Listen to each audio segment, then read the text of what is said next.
Good morning, everyone. I'll give you a minute to get settled.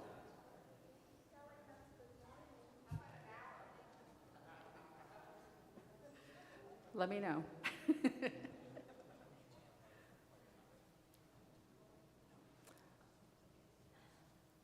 Good morning. And welcome to the First Unitarian Church of Chicago, in person and at home. I'm Cheryl Wegner. I'm a member of the First U Board of Trustees, and I'm honored to welcome you to worship this morning along with our worship team. We're excited to welcome Madison McClendon as our guest minister this morning. I'll introduce them in a little bit. Our storyteller, Liz Tolbert, our music leader, Dr. Adam Odell, and our ministerial intern, Liz Kreslin. First Unitarian Church has been home for progressive religion in Chicago and beyond since 1836. The church sits at the western shore of Lake Michigan, south of the Chicago River. We honor the indigenous peoples for whom these are unceded ancestral homelands, as well as the diverse and vibrant indigenous American communities who make their home here today. We are a Unitarian Universalist congregation, a community of children, youth, and adults, a people of many beliefs and traditions, bound not by the specific list of things we believe, but the values we share and the mission to grow our souls and heal the world.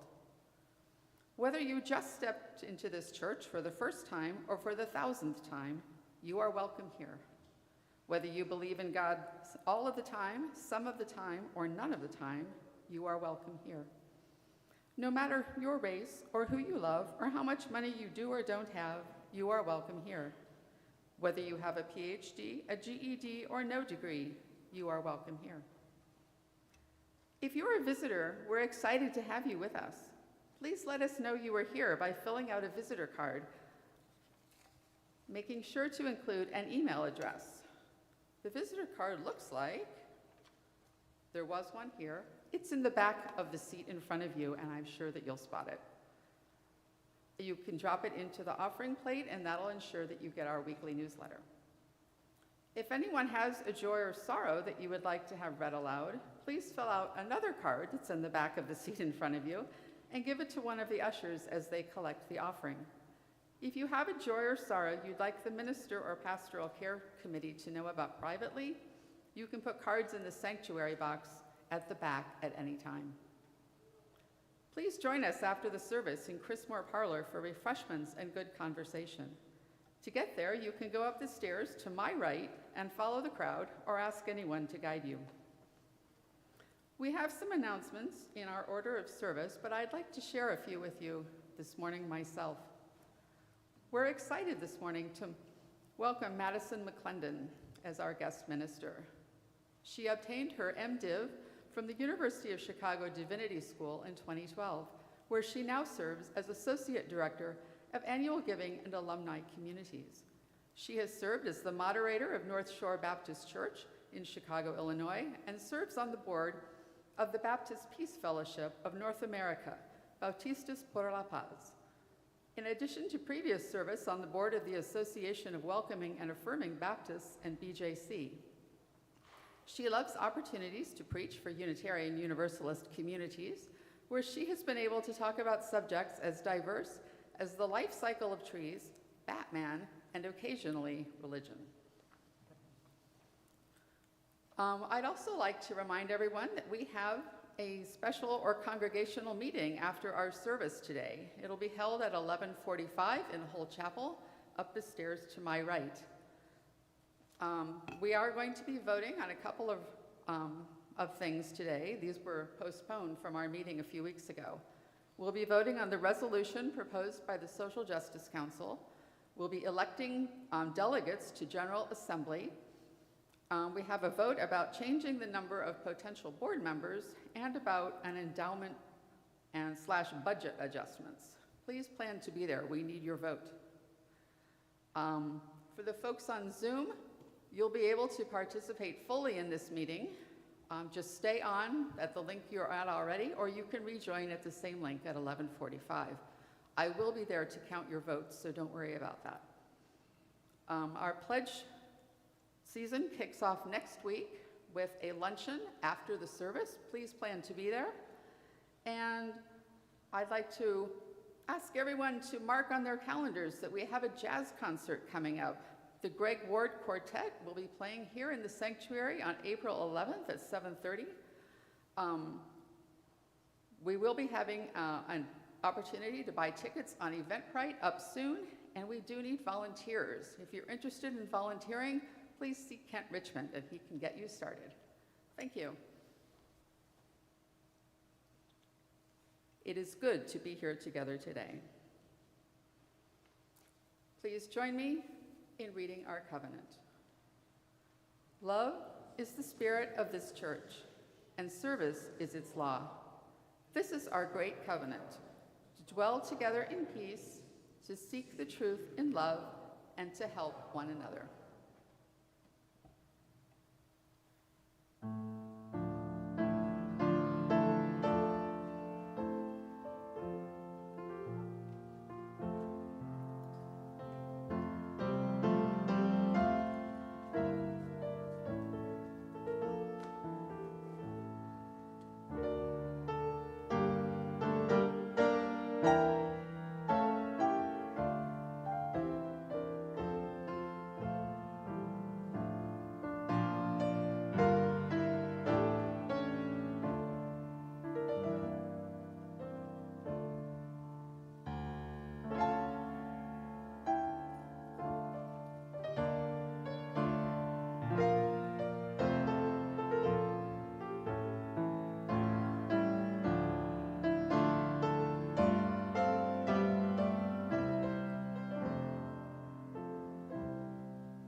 Let us come into this time of the week that we take to attend to ourselves and each other. I felt called to offer a poem by Padraig Otuma, Our Lady of the Garden. All this time, I felt like I had to describe the things I did and what was done to me. How I had to wander a strange world for years, needing to be busy, sleeping in strange beds, searching through cities for chapels to weep in, learning the stitches that keep a ripped heart together for a while, when what I really need to say is that it rained all night and morning, and the drops were a percussion on the trees. And after the sun rose, I saw an insect land on the railing and take shelter, and a bird drink from a leaf. Wild pigs exploded from the bushes where they'd hid, and the sage in the bowl smelt of memory and musk. A toad sat, still as any god, on the wet stone. Let's take this time to say what we really need to say. Come, let us worship together.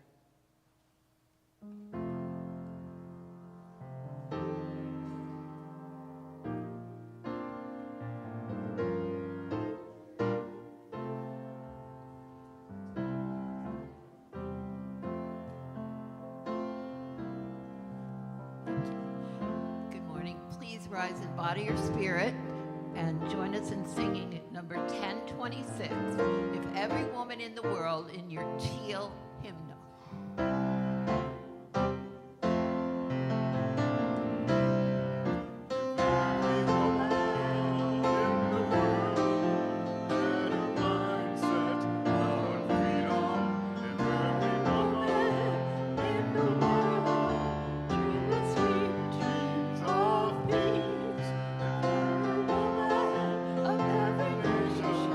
Young and old, this generation.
So just act happy if you're not excited if you don't hear your name. All right. One afternoon, when the world felt especially noisy, 8 friends met in the park. Frankie, Zaria, Della, Bella, Una, Addie, Inez, and Madison. Cars rushed by, phones buzzed, dogs barked. Someone nearby was using a leaf blower that sounded like an angry dragon. Frankie covered her ears. Wow, the world is loud today. Sometimes it's so noisy I can't even hear my own thoughts, said Della. Bella nodded, or my own heart. Una thought for a moment. My grandmother once told me that everyone has a garden inside them, she said, a quiet garden. In your heart? Addie asked. Una nodded. What grows there? Asked Inez. Kindness, said Bella. Courage, said Zaria. Dreams, said Addie. Questions, said Frankie.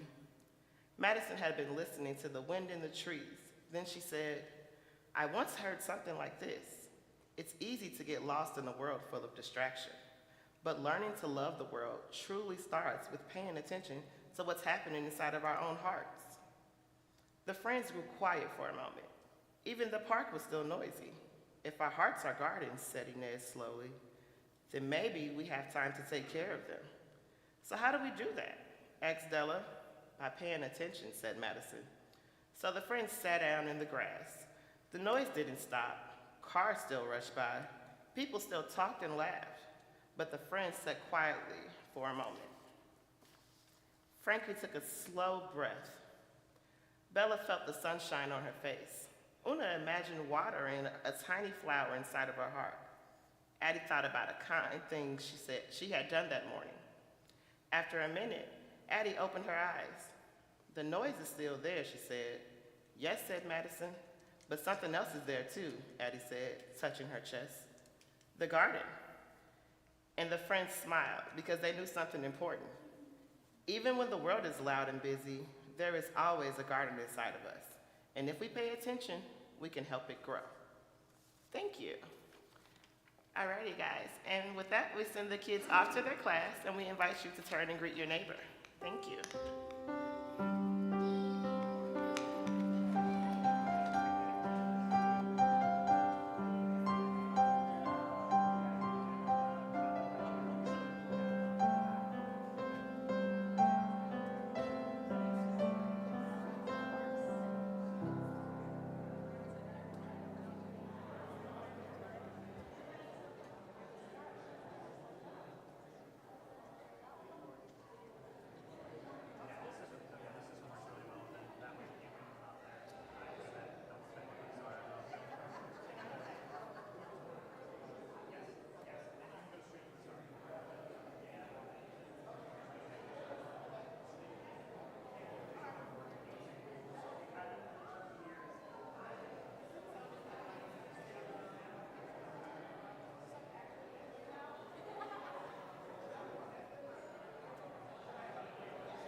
Each week we take up an offering to support the important ministries of this church, and each month we choose a community partner with whom we share our collection 50-50.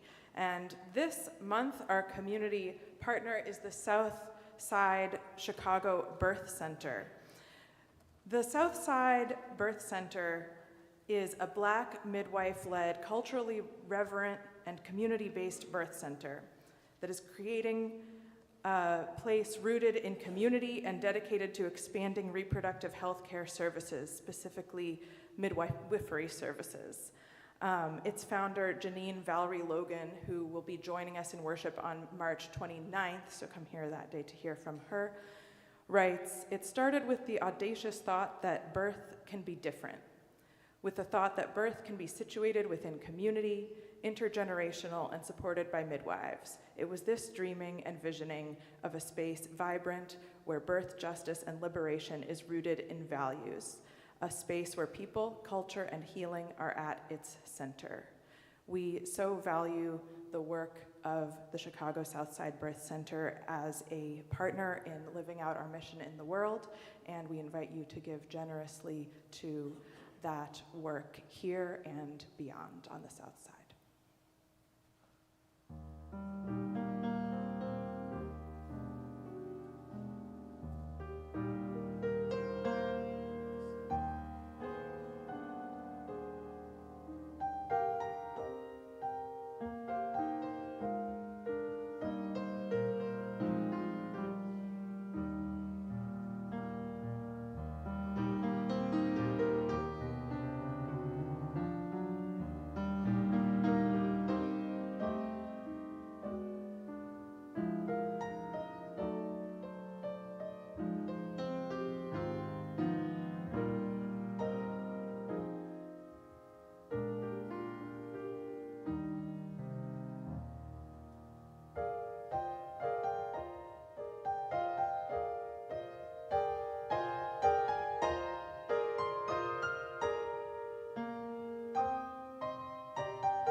Our music director, Adam Odell, sort of lost his voice this morning. So Barbara and I will lead you in the centering song. What we need is here. And please, we will sing the first round, and please join us after that. Please rise in body and spirit.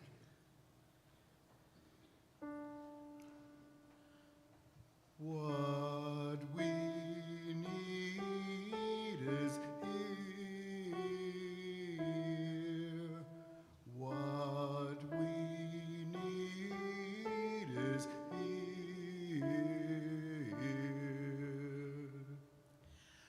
What we need is here.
As we gather each week in worship in this celebration of life, we bring our whole selves to share with one another our joys as well as our sorrows. Today we lift up just a few of these. I'm going to start with one from Colleen and Ken. Our dear friend Joe was struck and killed by a vehicle while he was getting his mail on Thursday, March 5th. Colleen and Ken, our hearts are with you and with Joe and his family.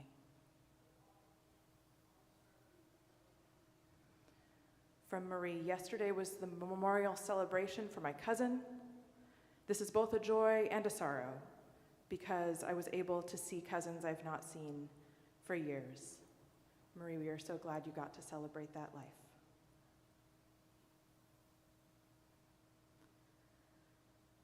From Asar, I've developed a zine to educate the masses about the realities around us. If you're interested, talk to Asar about his zine. A joy from an anonymous attendee. Someone close in my life has hit a huge accomplishment. Over 120 days in sobriety. I appreciate and admire his strength.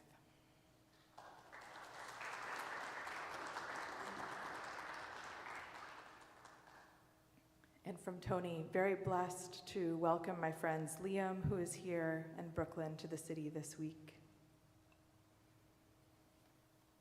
As always, we hold in our hearts all those who are suffering today, from wars, who are unfree and prevented from thriving,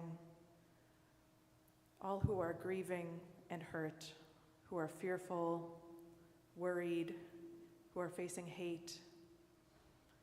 We hold all these in our hearts, those in this room and around the world, that they might have respite. We hold in our hearts our leaders in church and state, that they might find their way to wisdom and love. We hold in our hearts all who are working tirelessly for more justice and dignity in the world, that we, might be strengthened and reinforced in the work of birthing a new world.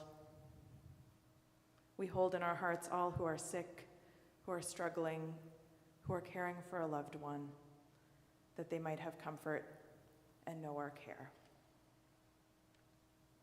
For all the joys and sorrows of our community, those named and those held silently in our hearts, those remembered and those forgotten, we make space for them today and throughout the week. We keep them, we keep each other in our care. May it be so.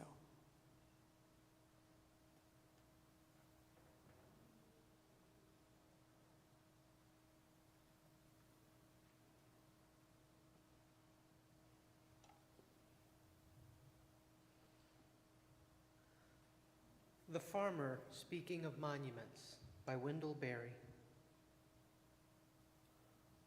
Always on their generation's breaking wave, men think to be immortal in the world, as though to leap from water and stand in air were simple for a man. But the farmer knows no work or act of his can keep him here. He remains in what he serves by vanishing in it, becoming what he never was. He will not be immortal in words. All his sentences serve an art of the commonplace, to open the body of a woman or a field to take him in. His words all turn to leaves, answering the sun with mute, quick reflections. Leaving their seed, his hands have million graves, from which wonders rose, bearing him no likeness. At summer's height he is surrounded by greens, his doing, standing for him, awake and orderly. In autumn, all his monuments fall. I want to say this is the word of the Lord, but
I always like to say that it's an honor and a privilege to be invited to come and preach for any congregation or church.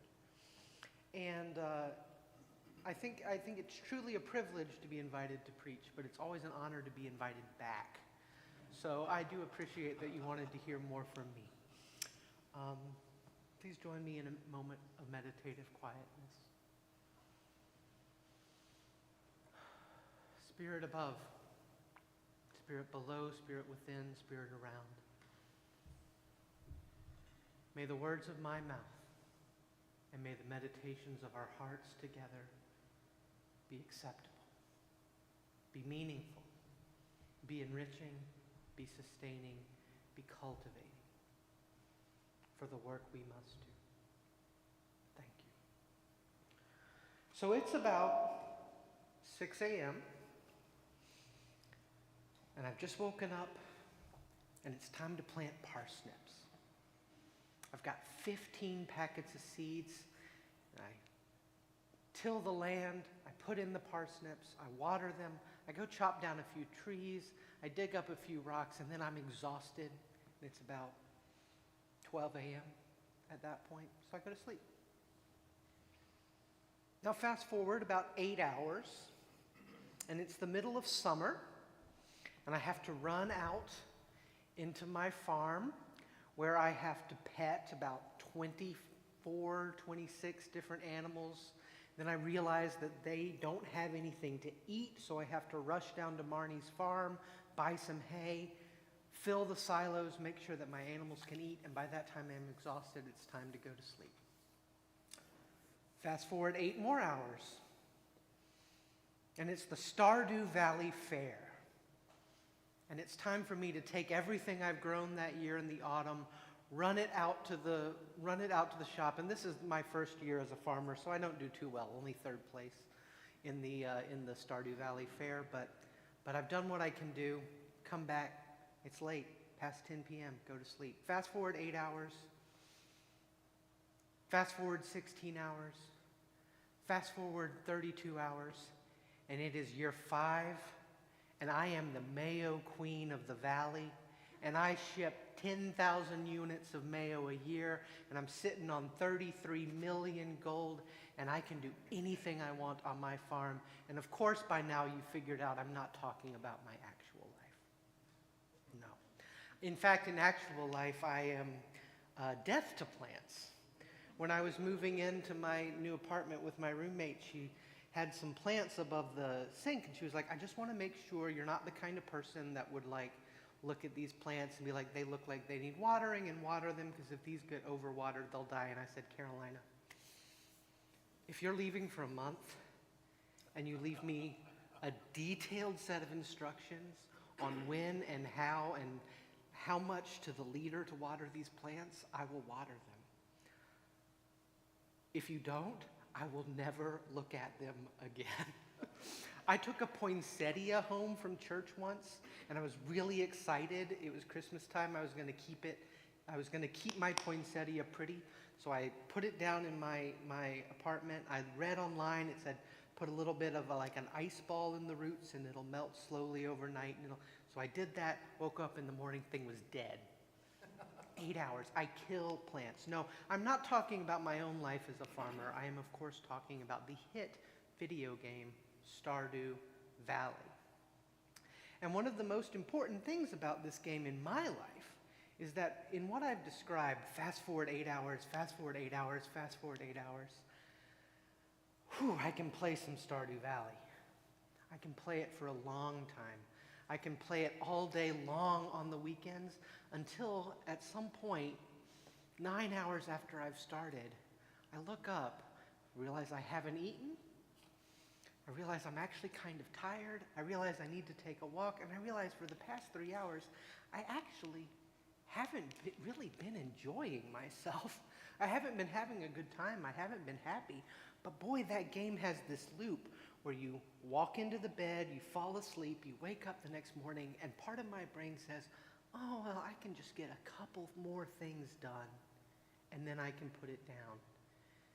And so I start getting a couple more things done, and it's time to go to sleep again. And in the game, I wake up again, and and I think, I could just get a couple more things done, right? I just need, if I put it down now, I'll forget that I'm supposed to do this, this, and that. And sooner or later, I realize I brought industrial farming to this little cozy game, and I'm miserable. I'm miserable. And the reason I share this story is because I think when I look at the contours of my life, I can see that it's not just been this game that I can do that in. It's in a lot of games, for one thing. I had a classmate. I lived with him when I was in seminary, and I remember going into my Steam, which is a video game platform for those of you who don't know, and clicking a box that hides the number of hours you play from other people, because he said to me once on offhand of class, like, you play a lot of Mass Effect too. And I was like, I don't know if I want this person to know how much I'm playing Mass Effect 2.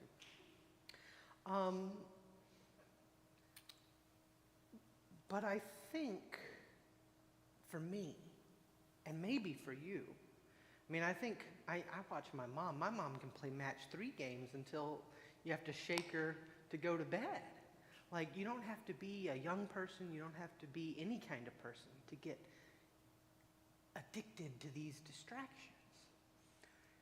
But for me, I think about a moment, I was about 35, 36, this was a few years ago, when I kind of looked up and I said to myself, Madison, you're not happy. You're not happy. You know, Kurt Vonnegut has this piece he said where he thinks that the terrible thing about humans is you don't know when you're happy. You don't know, you can't recognize when you're happy. I think the terrible thing is we sometimes don't know when we're unhappy. We sometimes don't know when we're unhappy. And one of the things about these games, as I thought about it, as I moved forward into the next few years where I decided I wanted to be happy, I realized my characters that I created in these games where you insert yourself, where you pretend to be a different person, where you take on the persona of a space marine or a farmer or a hack and slash fantasy hero, they were always women. They were always women. And at the time I was not, or at least hadn't perceived myself yet as one. And I'm so grateful for that moment when I was able to look up 35 years in and say, you're not happy.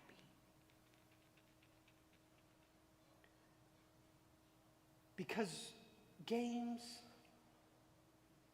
because fantasy, because absorption in those distractions were not the things that would give me the tools to be happy. That was going to take work. Let me tell you what, it takes a long time to learn how to apply contour. You need years to figure out how to do eyeliner, y'all. It's tough. There are real skills required in your life for being whoever it is you want to be. If you want to be a real-life farmer, that's a real skill. If you want to play an instrument, that's a real skill. If you want to be who you are in this world, whoever that is, that's a real skill. And figuring out how to do that, how to be that, how to grow into that requires dedicating the time and the attention not only to those skills, but to looking inside yourself and say, am I just going through the motions? Am I wasting my time on things that aren't going to get me where I need to be? Do I even know where I want to go and how? You have to take the time to do those things. The poem I read from Wendell Berry concludes with this idea that the farmer's work, the things the farmer cultivates, the greens the farmer raises in the summer, are cut down, tossed away, thrown away in the autumn. And I want to say here as I conclude that I think that's too pessimistic. Farmers' monuments are not the plants, the crops that are raised. The farmer's monuments are the people it feeds. The farmer's monuments are the people who survive because they're able to eat during the winter. The farmer's monuments are the human lives sustained, a land reinvigorated, a land made more nutritious because of the farmer's efforts. And one of the things I think about in relation to that is when I was in Chicago Medicine around the corner here, finishing up my gender-affirming surgery back in August, I was having a rough time in the hospital, hard time in the hospital. I was there for 2 extra days. I have an anemia that meant that my blood hemoglobin hadn't quite recovered in time, and so they kept me on a few days for continued recovery, continued energy, had to have some blood transfusions. And I shared a little bit about my experiences in the hospital on Facebook and on social media. And one of the things that I was stunned by was the number of women who, either in comments on my post or personal messages to me, suddenly started to share stories of their pregnancies, their time in the hospital, share stories of their miscarriages, share stories of their hysterectomies, share stories about their experiences with the healthcare system that they, for some of them, had never shared before. And I realized in that moment that the work I had done for a few years, 3 years at that point, cultivating myself, cultivating my needs, cultivating who I was, being who I was in the world, had cracked open a space for another person to do that too. For a person, a woman, to share a story she had never shared, to realize the connectivity of her experience to both me and to other women sharing their stories in these spaces.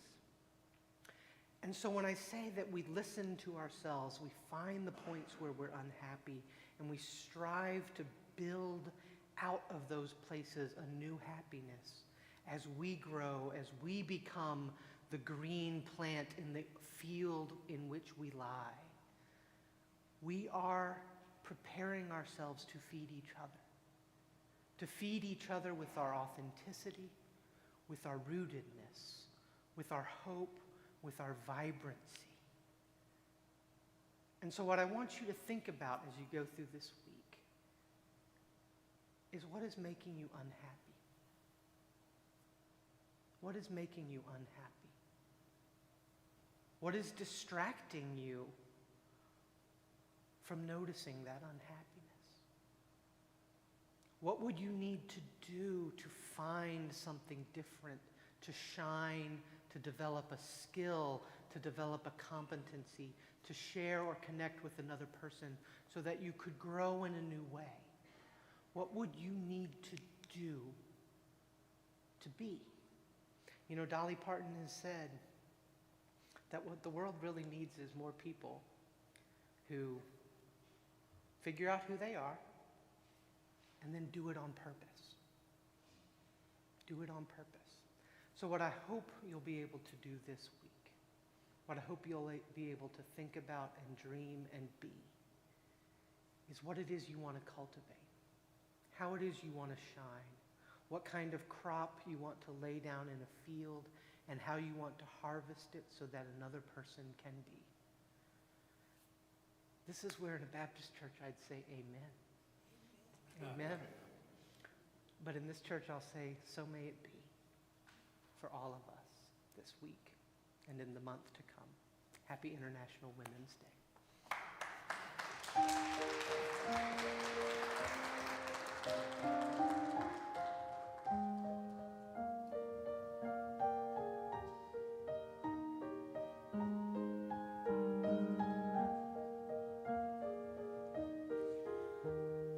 Please rise in body or spirit and use your gray hymnal, hymn number 168, one more step.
May you find the grace this week to never sell yourself short. May you find the grace to risk something big for something good.